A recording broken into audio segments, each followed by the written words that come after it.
Share market risk gambling அப்படின்லாம் ஒன்றும் கிடையாது. அது எப்படி சொல்கிறதுனா, இப்போ ஒரு ஒரு கம்பெனி ஆல்ரெடி வந்து ரன் ஆகிட்டு இருக்கு.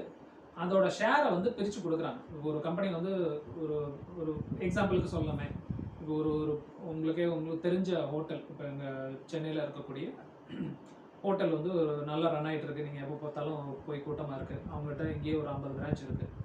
அது இதை தவிர வெளியில் மற்ற மாநிலங்களையும் போய் இன்னொரு 50 பிரான்ச் ஓப்பன் பண்ணணும்னு பார்க்குறாங்க. ஸோ அப்போ ஓப்பன் பண்ணணும்னு பார்க்கும்போது அவங்களுக்கு இன்னொரு 10 கோடி ரூபா தேவைப்படுது.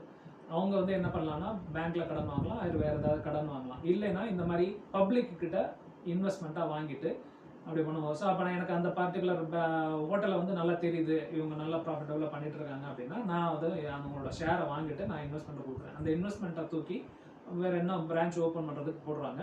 அதுலேயே வர்ற ப்ராஃபிட்டை வந்து நமக்கு ஷேர் பண்ணுறாங்க. அது இல்லாமல்